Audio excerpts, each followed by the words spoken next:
Bueno, jóvenes, nos volvemos a encontrar y esta vez a través de las clases grabadas.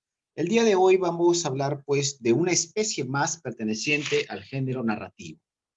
Vamos a hablar, pues, de las leyendas, ¿ok? Estamos en teoría literaria. Quien les habla es el profesor Brian y el tema en mención es la leyenda. Ahí están los datos y entonces vamos a empezar.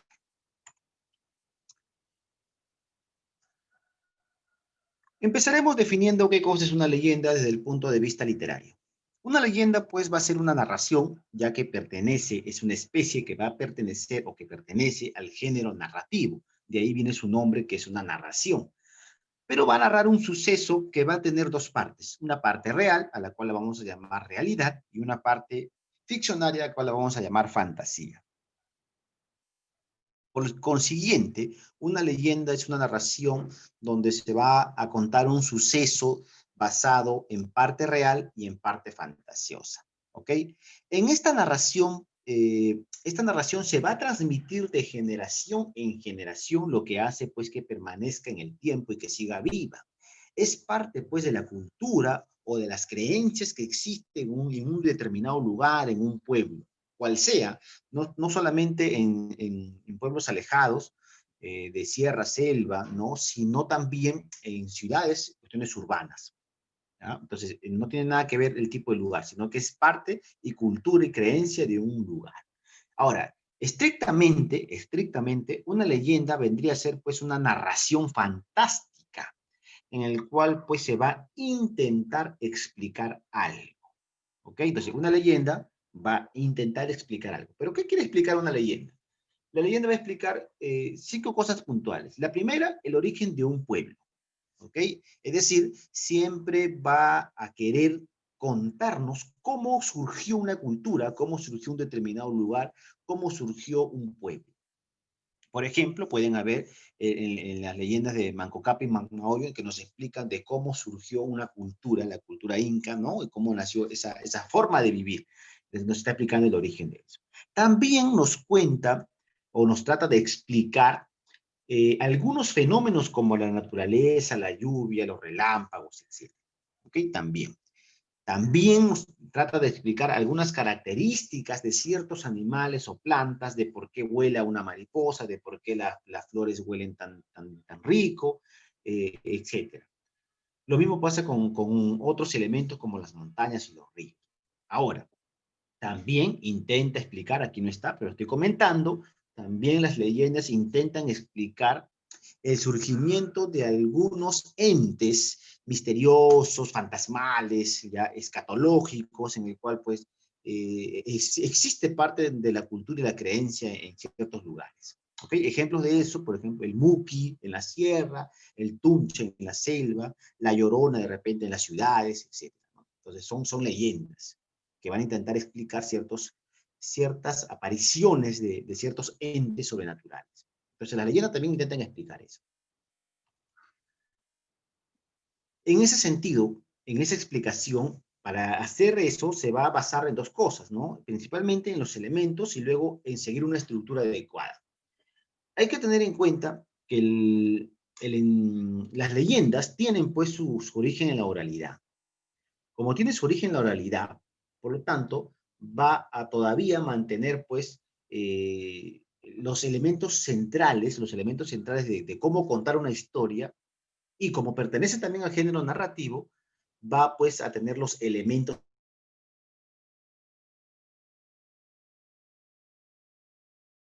¿ok?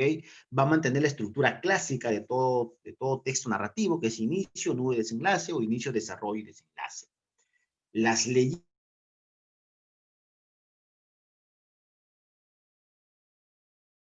por favor, la oralidad. Y se dice pues que son de creación colectiva porque cuando uno va a un determinado sitio o lugar, la mayoría de los pobladores de dicho lugar conocen las leyendas, o sea, todos lo conocen, por lo tanto es colectivo. La leyenda va a mantener pues un título, la mención del ambiente o el lugar donde van a desarrollarse los hechos, los personajes, y de ahí viene el conteo pues de los principales hechos de la leyenda, según el orden en que va ocurriendo. ¿Okay? Entonces, para basarse en todo esto, es lo que intentan explicar algo en base a los elementos y la estructura. Ahora, no es ajeno mencionar las características de una leyenda. Es decir, aquí pueden saltar muchas preguntas. La primera es, profesor, ¿cuál es la diferencia entre un cuento y una leyenda? ¿O cuál es la diferencia entre un cuento y una fábula, o la fábula con la leyenda? O mejor dicho, ¿qué diferencia? Hay tres características principales que van a diferenciar la leyenda de un cuento y de una fábula. Característica número uno es que la leyenda es tradicional o tiene la tradicionalidad. ¿Qué quiere decir eso? Que van a ser como un relato oral que se va a transmitir de generación en generación, cosa que no sucede con las fábulas ni con los cuentos. Y esta transmisión oral de generación en generación va a permitir que tenga distintas versiones y no solamente una. La oralidad de cómo se cuenta la historia va a permitir pues que ésta tenga bastantes variantes, bastantes versiones, y eso es lo que hace más nutritivo, atractivo a la historia. La segunda característica es que contiene un componente maravilloso. Esta característica también lo tiene el cuento y también lo tiene la fábula.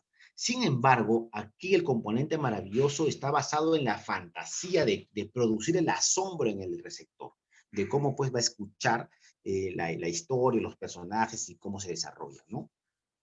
Ahí podemos ver un ejemplo claro que es el Muki, que es un duende que habita en las selvas, en la sierra. La tercera característica sería la pretensión de veracidad.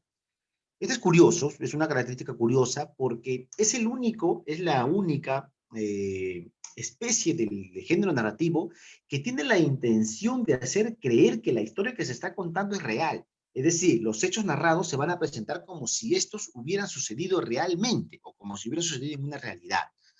El que te cuenta una leyenda de un determinado lugar sobre dicho lugar va a intentar pues hacerte creer que eso es verdad. ¿Okay? Esa es la naturaleza de la leyenda.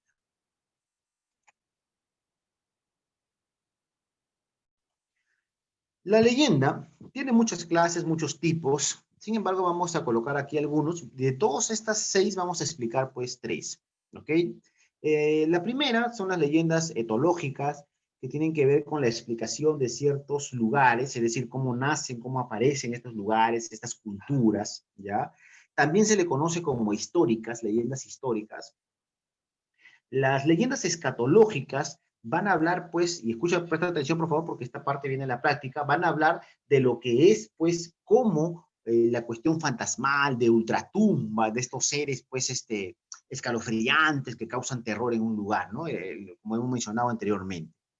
Ok, más abajito dice las leyendas urbanas, ahí van a intentar explicar algún hecho sobrenatural. Esa es su base. Acá al costado tú tienes pues una leyenda de Nailán, que es una leyenda histórica, etológica, en el cual pues nos va a tratar de explicar cómo nace la cultura de Lambayeque, la histórica de Lambayeque.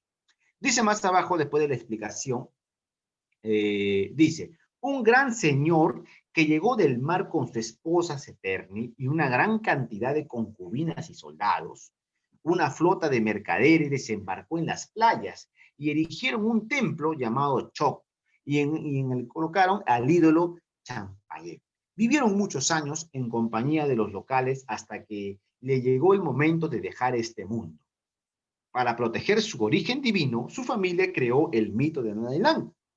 Había volado eh, hacia el cielo, causando que los siervos tomaran sus botes y salieran en su búsqueda. Al desaparecer, Sium, su heredero, gobernó muchos años y tuvo 12 hijos. Formó un gran gobierno y al morir se lo legó a sus sucesores. Escuñaín, Mascuy, Cultipayec, Ayascunti, Nofanesh, Mulamuchalán, Yameol, Lapina, Tecún, Acunta y Fanpeye. Todos gobernaron en un breve tiempo el imperio de su padre hasta que el último de los hermanos fue tentado por el demonio e intentó regularizar el imperio en otro lugar, por lo que sufrió el castigo de los dioses con un diluvio de 30 días y tierras infértiles. Ese fue el último gran rey de los hombres de Nailán, quienes fueron conquistados por el gran Chimú, quien colocó como monarca a uno de sus lugartenientes, de los descendientes de Nailán, ninguno sobrevivió. O sea, acá nos muestra cómo pues un tal Nailán llega de otro lado con un con unas, se podría decir con unos, especie de botes, ¿no? En el cual pues llega a un lugar y lo fundan, ¿ok? Entonces, eso sería todo por el día de hoy. Existe una práctica, por favor, en Educay, resuélvelo y con eso estamos terminando. Nos vemos la próxima semana con los exámenes bimestrales. Chao.